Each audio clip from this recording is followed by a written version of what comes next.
अस्सलामुअलैकुम, आप देख रहे हैं बोल न्यूज़ और मैं हूं आपके साथ अनम जुल्फ़िकार और मैं हूं साहर फातिमा। हेडलाइंस आप जान चुके हैं। बुलेटिन का बाकायदा आगाज करेंगे इस अहम खबर के साथ कि वज़ीर आज़म मोहम्मद शहबाज शरीफ की स्पीकर कौमी असम्बली को एडवाइस। कौमी सलामती के पार्लिमानी कमेटी का इजलास मंगल दोपहर 1:30 बजे तलब कर लिया गया। इन कैमरा इजलास में सिक्योरिटी सूरत हाल पर ब्रीफिंग दी जाएगी। इजलास में पार्लिमान में मौजूद तमाम सियासी जमातों के पार्लिमानी लीडरान और उनके नामजद नुमाइंदगान शिरकत करेंगे।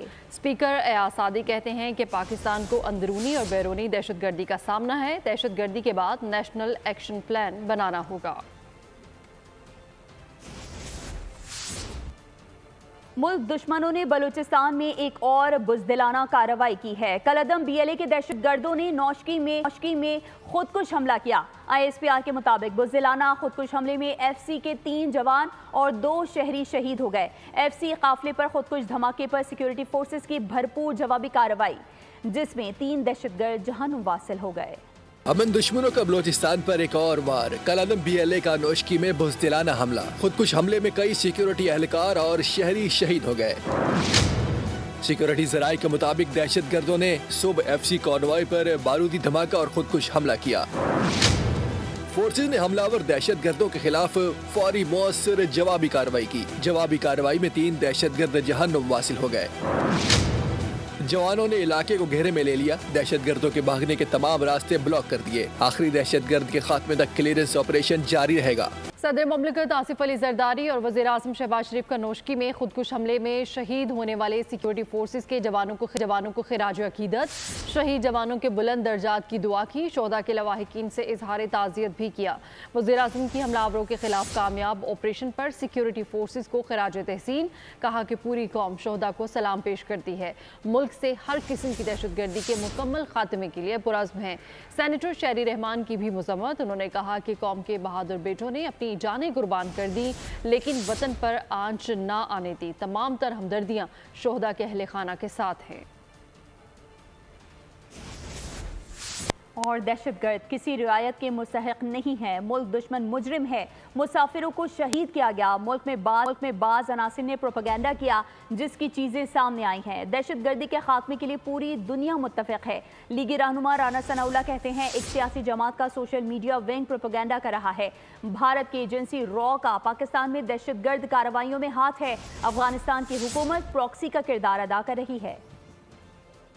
दहशतगर्दी की जितनी भी कार्रवाइयाँ हो रही हैं, इसमें जो है वो इंडिया की जो इंटेलिजेंस एजेंसी रहा है, तो ऐसी सूरत हाल हो के कई 100 लोग जो हैं वो लापता हो, तो वही गुफ्तगू जो है वो वही प्रोपेगेंडा और वही जो है वो एक बेराह रवी का जो प्रोपेगेंडा है वो इंडियन जो है वो मीडिया कर रहा था, और वही वो एक सियासी जमात का सोशल मीडिया विंग जो है वो कर रहा था।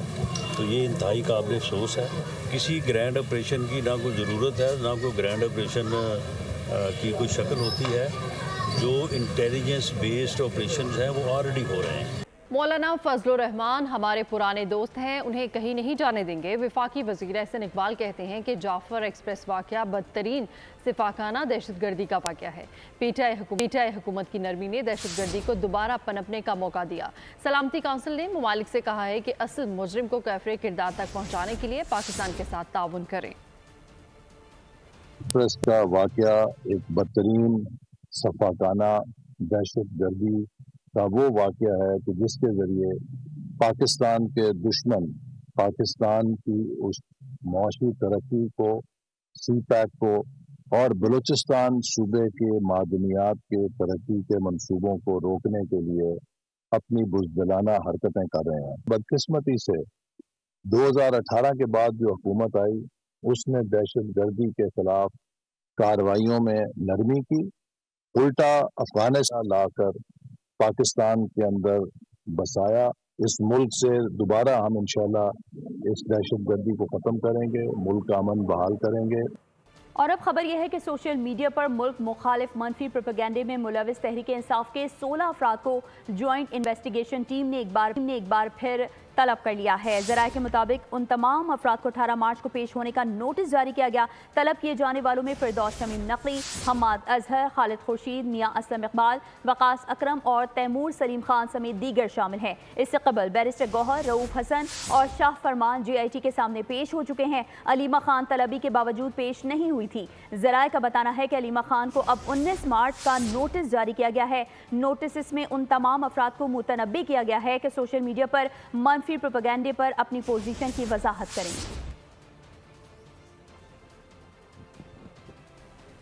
और कराची में पुलिस एहलकार की फल फरोश से बदतमीजी का वाकया। SSP सेंट्रल का नोटिस। सना हुसैन की प्रोग्राम दुनिया बोल है में गुफ्तगू। कहा पुलिस एहलकार खुले आम इफ्तार के नाम पर बगैर पैसे दिए सामान उठा कर ले जाते हैं। पुलिस एहलकारों की आवाम से बेहतर सलूक की तरबियत नागुज़ीर है। आप ये भी तो देखें कि हमारे पुलिस डिपार्टमेंट ने सज़ा भी दी है। जहाँ पर आपको ये होता था कि कानून सज़ा नहीं देता है, उसकी पासदारी नहीं हो रही है, ये तमाम चीज़ें, वहाँ पर सज़ा भी दी गई है। यहाँ पर किसी से मुफ्त में लेना किसी का भी कोई राइट नहीं है। राइट, आप अगर कह रहे हैं तो आप अगर किसी से कह सकते तो आप, अगर आपकी इतनी अच्छी अंडरस्टैंडिंग है, आपने उसके साथ एक आध चीज़ ऐसे उससे बात करके वो खुद भी आपको दे सकता है, लेकिन बाद में आप उसको पैसे दे दें अगर उसके पास आपके पास नहीं है, या आपकी इतनी अच्छी अंडरस्टैंडिंग है, आपकी इतनी अच्छी रेपो है, वो खुद आपको गिफ्ट के तौर पर ऑफर करे तो वो अलग बात। ये भी जो भी हुआ, जाहिर सी बात है ऐसा नहीं होना चाहिए था, और ऐसा इक़दाम पे सज़ा भी मिली है तो बहुत अच्छी बात है कि जहाँ पर सज़ा और जज़ा की जो है अकाउंटेबिलिटी होगी तो इस तरह से चीज़ों को स्टॉप किया जा सकता है, जब कानून को जो है आप उसकी पूरी तरह से पासदारी करें। उधर गुजरावाला में पुलिस ने मुकामी हाउसिंग सोसाइटी में कार्रवाई की है। नौजवान अमीर हमजा को हिरासत में लेने पर खातून ने मज़ाहमत की, जिस पर उसे धक्के मारे गए। वाक़े की वीडियो भी सामने आ गई। गुजरांवाला में पुलिस की खातून से बदसलूकी की वीडियो सामने आ गई। SHO लधेवाला वड़ाइश ने नौजवान की गिरफ्तारी के दौरान मज़ाहमत करने पर खातून को धक्के दिए। खातून ने बताया कि SHO लधेवाला वड़ाइश हसन विर्क ने उसके भाई को हिरासत में लिया और जबरदस्ती प्राइवेट गाड़ी में ले जा रहा था। जब वीडियो बनाने लगी तो धक्के मारे। ये 4 लोग थे गाड़ी में, ये आए हैं और इन्होंने मेरे भाई को पकड़ा है। हमने, मेरा छोटा भाई देखता था ये सारा इंसिडेंट, भोपाल के बिल्कुल घर के बाहर ही था गेट पे। मैंने कहा आप 1 मिनट गाड़ी से बाहर आए और आप मुझे बताएं कि मामला है क्या। तो तुम पे तशद्दुद किसने किया, क्या क्या? पकड़ के धक्के मारे हैं, लिटरली इन्होंने मेरा दुपट्टा उतारा, धक्के मार के इन्होंने मुझे नीचे किया कि हाँ जा तुम कैमरे में हमारी वीडियो क्यों बना रही हो। आपके पास वीडियो है कुछ? हाँ जी, मैंने इनका फेस में इनका लेके आना चाह रही थी कैमरे में। हसन विर्क ने कहा खातून को हिरासा नहीं किया, बल्कि उसने जानबूझकर मज़ाहमत की। मुलजिम रिकॉर्ड याफ्ता है, उसकी रैकी में थे, इतला मिलने पर आए थे। खबर है पीर महल से, जहां शादमान कॉलोनी के करीब खेलते हुए कमसिन बच्चा 60 फीट गहरे कुएं में गिर गया। इतला मिलने पर रेस्क्यू 1112 ने 6 साला बच्चे को कुएं से निकाल लिया। ट्यूबवेल के गहरे कुएं में गिरने से कमसिन बच्चा मुतादिद हड्डियां टूटने से शदीद जख्मी हो गया। मुतासरा बच्चे को तशवीशनाक हालत में तिब्बी इमदाद के लिए अस्पताल मुंतकिल कर दिया गया। वज़ीर आज़म मोहम्मद शहबाज शरीफ ने रुकने कौमी सूबाई असम्बली जाम महताब डहर के काफिले पर फायरिंग की मज़म्मत की है। वज़ीर आज़म ने वाक़े में गार्ड के जाम हक होने पर अफसोस का इजहार किया। नायब सदर पाकिस्तान पीपल्स पार्टी सेनेटर शहरी रहमान ने भी जाम महताब डहर के काफिले पर फायरिंग की मज़म्मत की है। उनका कहना था कि मुलविस अनासिर को कानून के कटहरे में लाया जाए। और अब आपको बताएं कि बारिश ना होने की वजह से पानी की सूरत हाल ने खतरे की घंटी बजा दी है। मुल्क की आबी वसाइल गर्मियों से पहले ही डेड लेवल पर पहुंच गए। तरबेला डैम में पानी का लेवल इंतहाई कम रह गया। डेड लेवल से सिर्फ 2 फीट जायद पानी दस्तयाब है। बारिशें हुई नहीं, तरबेला डैम में पानी का लेवल इंतहाई कम हो गया। डेड लेवल से सिर्फ 2 फीट जायद पानी दस्तयाब है। इस वक्त पानी 1404.93 फीट की सतह पर आ चुका है। पानी का डेड या कम से कम ऑपरेटिंग लेवल 1402 फीट है। वाबदा हुक्काम ने खतरे की घंटी बजा दी। तरबेला डैम में पानी का मजमूई जखीरा इस वक्त महज 14,000 एकड़ फीट रह गया है। मंगला डैम में पानी का जखीरा 1050 फीट के डेड लेवल पर है। पानी का मजमूई महज जखीरा 72,000 एकड़ फीट है। चश्मा बैराज में भी पानी का जखीरा न होने के बराबर यानी डेड लेवल से सिर्फ 1 फीट ज्यादा है। पानी का जखीरा 17,000 एकड़ फीट रिकॉर्ड किया गया है। वाबदा हुक्काम के मुताबिक तीनों रेजवार में पानी का मजमूई जखीरा 1,03,000 एकड़ फीट है। तरबेला के मकाम पर दरिया सिंध में पानी की आमद महज 19,600 क्यूसिक है। मंगला के मकाम पर दरिया जहलम में पानी की आमद 19,800 क्यूसिक है। चश्मा बैराज में पानी की आमद 71,700 क्यूसिक है। हेड मराला के मकाम पर दरिया चनाब में पानी की आमद 16,600 क्यूसिक है। नौशहरा के मकाम पर दरिया काबुल में पानी की आमद 14,600 क्यूसिक है। अगर यही सूरत हाल रही और बारिशें ना हुई तो सूरत हाल गर्मियों तक इंतहाई खौफनाक हो सकती है। खेल के मैदान से खबर देंगे आपको। न्यूजीलैंड ने पहले T20 मैच में पाकिस्तान को आउट क्लास करते हुए 9 विकेटों से शिकस्त दे दी है। क्राइस्टचर्च में न्यूजीलैंड ने पाकिस्तान का 92 रन का हदफ 1 विकेट पर पूरा कर लिया। टिम साइफर्ट ने 44 रन की इनिंग्स खेली। 5 मैचेस की सीरीज में ब्लैक कैप्स को 1-0 की बढ़तरी हासिल हो गई। क्राइस्टचर्च में पाकिस्तान इनिंग्स का आगाज तबाहकुन रहा। दोनों ओपनर्स रन्स का खाता खोले बगैर पवेलियन लौट गए। हसन नवाज और मोहम्मद हारिस की नाकामी के बाद ग्रीन शर्ट्स संभल नहीं सके। पूरी टीम का 91 रन पर किस्सा तमाम हुआ। 8 बल्लेबाज डबल फिगर्स में भी नहीं जा सके। खुशदिल शाह 32 रन के साथ टॉप स्कोरर रहे। कप्तान सलमान अली आगा 18 और जहांदाद खान ने 17 रन का हिस्सा दिया। जैकब डफी ने 4, काइल जेमसन ने 3 और एश सोडी ने 2 खिलाड़ियों को आउट किया। केवीज ने 92 रन का हदफ 59 बॉल्स पहले हासिल कर लिया।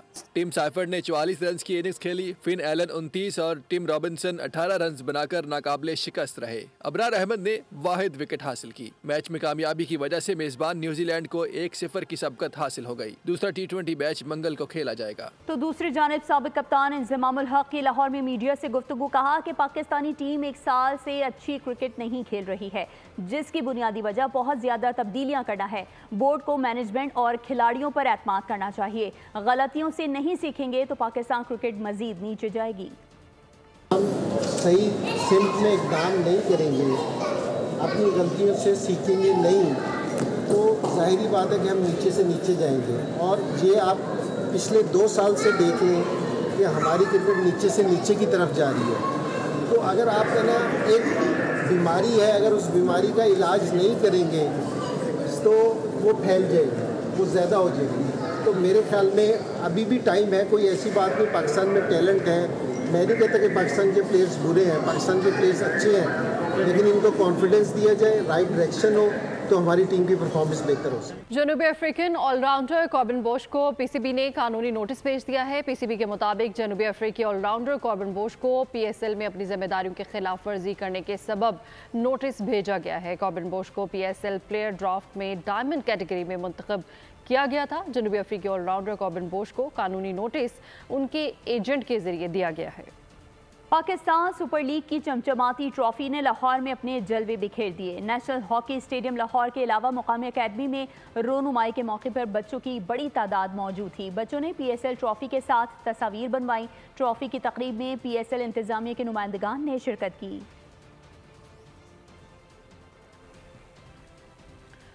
तो T20 की तारीख में पहली बार टीम सुपर ओवर में 1 रन भी ना बना सकी। बहरीन की टीम हांगकांग के खिलाफ रन्स का खाता नहीं खोल सकी। मुकर्ररा ओवर्स में मैच टाई होने की वजह से फैसला सुपर ओवर के जरिए किया गया। पहले बैटिंग करते हुए बहरीन के दोनों बल्लेबाज 0 पर आउट हुए। हांगकांग ने आसान हदफ तीसरी गेंद पर हासिल करके फतह अपने नाम की। तो दूसरी जानिब भारतीय batter Virat Kohli families protocol से मुतालिक अपने बोर्ड पर बरस पड़े। साबिक कप्तान ने कहा, कोई भी खिलाड़ी नहीं चाहेगा कि वो अकेला बैठे और रंजीदा हो। टूर के दौरान खराब परफॉर्मेंस के बाद आप अकेले बैठकर रंजीदा नहीं हो सकते। आप किसी भी खिलाड़ी से पूछेंगे कि क्या फैमिली आपके साथ हो, तो जवाब हाँ में होगा। उन्होंने मजीद कहा कि मैं अपनी फैमिली के साथ वक्त गुजारने का कोई मौका मिस नहीं करना चाहूँगा। टेंशन की सूरत हाल के बाद फैमिली से आकर मिलना ज़रूरी होता है। भारतीय बोर्ड के फैसले के तहत 45 रोज़ा दौरे में खिलाड़ी फैमिलीज़ को 14 रोज़ से ज़्यादा साथ नहीं रख सकेंगे। तो आपको बताएं कि सीनियर सूबाई वजीर शर्जील इनाम मेमन ने कहा है कि सोशल मीडिया पर कुछ चैंपियन हैं जो गलत बयानियां फैला रहे हैं। वो हैदराबाद में मीडिया से गुफ्तगू कर रहे थे पानी के मसले पर। उनका कहना था कि चुलिस्तान को हम भी आबाद करना चाहते हैं। पानी के लिए वहां मसनूई बारिश कराएं। नहरें बनाने पर हमें एतराज़ है, नहरें नहीं बनने देंगे। सोशल मीडिया पे कुछ चैंपियंस हैं। वो चैंपियंस क्या करते हैं कि अगर आप जो फुटेज है ना, चल मैं आपको फंड अपने हैदराबाद के सहाफ़ियों को गाड़ी देता हूँ और जाके देख के चोलिस्तान पे क्या काम हो रहा है। चोलिस्तान आबाद होना चाहिए। और ये मैं पहले भी कह चुका हूँ, ये कैनाल सिर्फ ज़रूरी आबादी के लिए कैनाल नहीं है। ये कैनाल इंसान के पीने का पानी है। इस कैनाल से जानवरों के पीने का पानी है। ये लोगों के बच्चों के लिए, माओं के लिए, बहनों के लिए पीने का पानी है। तो ये एक ज़राअत का सिर्फ इसका मसला नहीं है, इसका मसला एक पूरे सूबे की आवाम के जीने और मरने का मसला है। दहशतगर्दी पर पॉलिसी की अशद ज़रूरत है। एमकेएम में कुर्बानी की दास्तान हैदराबाद से शुरू होती है। सरबराह एमकेएम पाकिस्तान खालिद मकबूल सिद्दीकी कहते हैं, एमकेएम ने जागीरदाराना निज़ाम के खात्मे का मॉडल दिया। अमीर तरीन शहरों में गरीब तरीन लोग रह रहे हैं। कुर्बानी की दास्तान MQM हैदराबाद से शुरू होती है। जो दुनिया में पहली PhD की गई है उसमें 80% जिक्र हैदराबाद की MQM का है। पाकिस्तान में आने वाले इनकलाब की एक उम्मीद, एक रोशनी, एक रास्ता, एक मॉडल बना के पेश किया। उसने ना सिर्फ खुद को ग्रो किया, सेल्फ सफिशिएंट किया और कभी भी किसी जरूरत और इमदाद के लिए मरकज की तरफ नहीं देखा, बल्कि मरकज ने जब भी पलट के देखा हैदराबाद हमें तैयार मिला है अल्हम्दुलिल्लाह। चाहे इलेक्शन हो, चाहे इमदादी मौके हो, हालात खराब हो, हालात अच्छे हो। 70 रुपये पेट्रोल लेवी नाकाबिले कबूल है। पेट्रोल की कीमतें फौरी कम और बिजली के बिल्स में आवाम को रिलीफ दिया जाए। अमीर जमात इस्लामी हाफिज नेमोर रहमान की हुकूमत पर कड़ी तनकीद, कहा कि मुल्क के हालात ख़राब हैं और मजीद खराबी की जानिब जा रहे हैं। हुक्मरान तबका जब तक फॉर्म 47 के मुताबिक मुसल्लत होता रहेगा हालात ठीक नहीं होंगे। कौम के मैंडेट पर डाका पड़ जाए तो आवाम हुक्मरानों से यकजहती का मुजाहरा कैसे कर सकते हैं। इत्तेहाद के साथ मिलकर हालात का मुकाबला करेंगे, जबकि जो हुक्मरान तबका हो वो पूरा का पूरा फॉर्म 47 की पैदावार हो। हुक्मरान तबका जब तक इस तरह से मुसल्लत होता रहेगा इस मुल्क के हालात दुरुस्त नहीं होंगे। और अगर कौम में तफरीक पैदा हो जाए, कौम के मैंडेट पे डाका पड़ जाए, कौम के राय को पामाल करके अपनी मर्जी से लोगों को मुसल्लत कर दिया जाए, तो फिर आप क्या उम्मीद रखते हैं कि लोग यकजहती का इजहार करेंगे, हुक्मरानों से इत्तेहाद के साथ मिलकर हालात का मुकाबला करेंगे, जबकि जो हुक्मरान तबका हो वो पूरा का पूरा फॉर्म 47 की पैदावार हो। बढ़ती हुई महंगाई की बात करें तो रमज़ान में महंगाई ने सबकी चीखें निकाल दी हैं। फलों और सब्जियों के बढ़ते दाम से शहरी शदीद परेशानी में मुब्तला हैं। चिकन, बकरे और गाय का गोश्त तो पहले ही दस्तरस से दूर हो चुका है।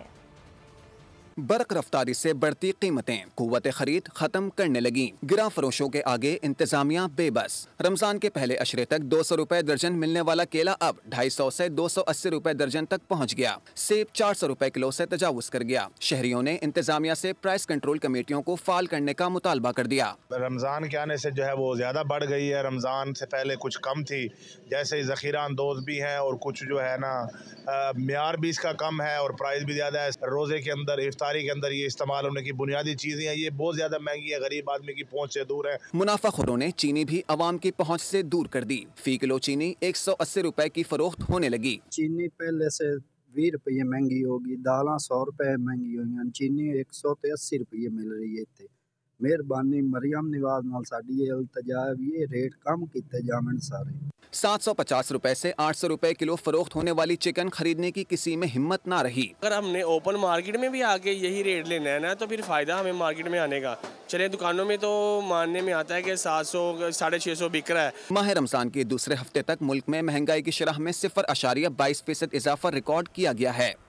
माह रमज़ान के दौरान LPG माफिया भी सरगर्म हो गया। ओगरा नोटिफिकेशन के बगैर LPG की कीमत में मनमाना इजाफा कर दिया गया। मुख्तलिफ शहरों में LPG की फ़ी किलो कीमत 320 रुपये तक पहुँच गई, जबकि दही इलाकों में LPG 350 रुपये फ़ी किलो तक पहुँच चुकी है। पहाड़ी इलाकों में LPG 400 रुपये फ़ी किलो फ़रोख्त की जा रही है, जबकि मार्च में सरकारी नर्ख 248 रुपये फ़ी किलो मुकर्रर किए गए थे। इसराइल की जंगबंदी मुआहदे के खिलाफ वर्जी 24 घंटों में सेहोनी फोर्सेस के मुख्तलिफ हमलों में मजीद 14 फ़लस्तीनी शहीद हो गए, 51 जख्मी हुए। वजारत सेहत गजा के मुताबिक तबाह इमारतों के मलबे से भी मजीद 15 लाशें बरामद हुई हैं। 17 माह से जारी हमलों में शहीद फ़लस्तीनियों की तादाद 48,572 हो गई। तो आपको बताएं कि रमज़ान और मुबारक में पेट के अमराज में इजाफा होने लगा। रोज़ाना तेल में तली अशिया, मिर्च मसालों की ज़्यादती और सकील ग़ज़ाएँ खाने से लोगों की हालत गैर होने लगी। अस्पतालों में बड़ी तादाद में पेट में दर्द, सीने की जलन और डायरिया के मरीज लाए जाने लगे।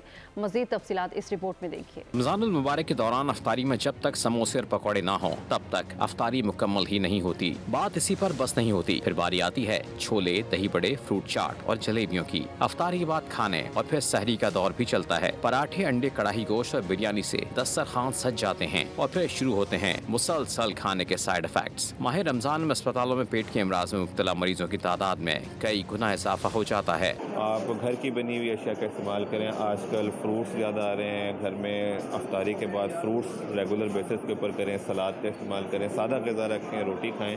ख़ुसूसी तौर पर पानी का इस्तेमाल ज़्यादा रखें। पानी जो है वो साफ़ पानी का इस्तेमाल रखें और ज़्यादा तली हुई चीज़ों से और बाज़ारी खानों से परहेज रहे। अस्पतालों में दस्त, कै और पेट में दर्द के मरीजों की तादाद बढ़ जाती है। डॉक्टरों का कहना है अफ्तार में सादा खुराक को तरजीह दी जाए। जैसे इफ्तारी होती है तरह तरह के ताम लिए जाते हैं, घर में बनाए जाते हैं, समोसे, पकोड़े, कचरियाँ, चिकन रोल, दही भल्ले, हर चीज़ के, लेकिन ये सेहत के लिए बहुत नुकसानदेह। तिब्बी माहिरीन का कहना है पेट भर अफ्तार करने के बाद सहरी से पहले खाना खाने से भी गुरेज किया जाए। इसी के साथ ही न्यूज़ स्टूडियो से फिल वक्त इतना ही। मजीद खबरों और अपडेट्स के लिए विजिट कीजिए हमारी वेबसाइट bolnews.com और देखते रहिए बोल।